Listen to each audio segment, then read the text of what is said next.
ओम शांती. 15 मार्च 1984. होळी, पवित्र बनणे आणि बनवण्याची यादगार. पवित्रतेचा सागर बाप पवित्र हंसांबरोबर पवित्र दिवस साजरा करायला आले आहेत. संगमयुग म्हणजे होली डे, म्हणजे पवित्र दिवस. दुनियाची होळी 1-2 दिवसाची असते आणि तुमची होळी पूर्ण संगमयुग असते. ते रंग लावतात आणि तुम्ही बाबांच्या संगतीच्या रंगामध्ये नेहमीसाठी रंगून जातात. होळी हा सण पवित्र बनवण्याचा आणि उत्साह देण्याचा आहे. होळीच्या वेळी जी पण विधी असते, त्या विधीमध्ये पवित्रतेचा सार समावलेला आहे. पवित्र बनण्यासाठी वा होळी साजरी करण्यासाठी अपवित्रता, वाईट गोष्टी भस्म करायच्या आहेत, जाळायच्या आहेत. पवित्रतेच्या दृष्टीने एकमेकांना रंग लावू शकत नाही. वेगळेपणाचा विचार विसरून एकाच कुटुंबातील आहेत, एकसारखे आहेत, म्हणजेच भाऊ सारख्या वृत्तीने साजरी करण्याची होळी यादगार आहे. भाऊ सारख्या स्वरूपच्या स्मृतीने अविनाशी रंगाचा अनुभव करण्याचा हा सण आहे. जेव्हा ह्या समान स्वरूपमध्ये स्थित होता, तेव्हाच अविनाशी खुशीचा अनुभव होतो आणि नेहमीसाठी उत्साह राहतो की सर्व आत्म्यांना असा अविनाशी रंग लावू.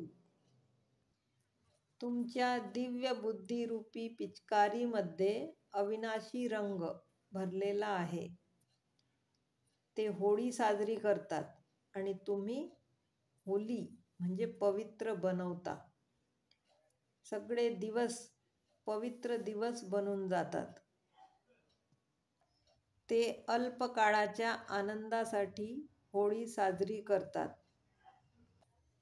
पण तुम्ही नेहमीसाठी पवित्र आणि आनंदाच्या मूडमध्ये राहता. कधी खुशी, कधी नाराजी, कधी हलके, कधी भारी, हे सगळे मूड बदलून नेहमी आनंदी आणि पवित्र मूडवाले बनून जातात. असा अविनाशी सण बाबांसोबत साजरा करताना पुसून टाकणे, साजरा करणे आणि मग बाबांना भेटणे. तुम्ही जेव्हा बाबांच्या रंगात रंगून जाता, ज्ञानाच्या रंगात, आनंदाच्या रंगात, किती रंगांची होळी खेळता. जेव्हा या सगळ्या रंगांमध्ये रंगून जाता, तेव्हा बाप समान बनून जाता आणि जेव्हा सारख्या विचारांचे भेटतात, तेव्हा एकमेकांच्या प्रेमामध्ये समावून जातात. समावणे म्हणजेच भेटणे. शेवटपर्यंतही तुमच्या उत्साह आणि खुशीची यादगार अनेक आत्म्यांना आनंदाचा अनुभव करवत राहते. ड्रामामध्ये संगमयुगचे हे आश्चर्यकारक पार्ट आहे, जे अविनाशी सण साजरा करत असताना आपलीच यादगार उत्सव पण पाहत आहेत. एकीकडे चैतन्य श्रेष्ठ आत्मा आहात, दुसरीकडे आपलेच चित्र पाहत आहात. एकीकडे याद स्वरूप बनले, दुसरीकडे आपलेच प्रत्येक श्रेष्ठ कर्माची यादगार पाहत आहात. महिमा योग्य बनले आणि कल्प पहिलेची महिमा ऐकत आहात. हे आश्चर्य आहे ना? स्मृतीने पहा की हे आपले गायन आहे. तसे पाहिले तर प्रत्येक आत्मा वेगवेगळ्या नावाने, रूपाने आपल्याच श्रेष्ठ कर्माचे यादगार चित्र पाहते, पण ओळखत नाही.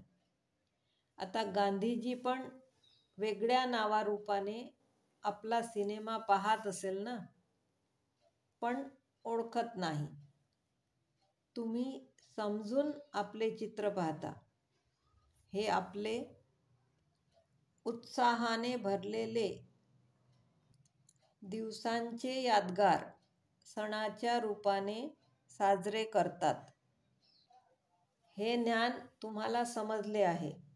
जसे अर्जुन एकच उदाहरण आहे, तसेच यादगार चित्रही थोडेच दाखवतात. जो बाबांच्या यादमध्ये राहतो त्याची यादगार जरूर बनते. जगामध्ये दुसऱ्यांना रंग लावतात, पण स्वतःला लावू नये म्हणून बचावही करतात. आणि तुमचा रंग असा आहे की म्हणतीन आणखी लावा. हा सण पवित्र बनवण्याची यादगार आहे. द्वापरमध्ये व्यवहारातही इतका वेळ द्यावा लागत नव्हता.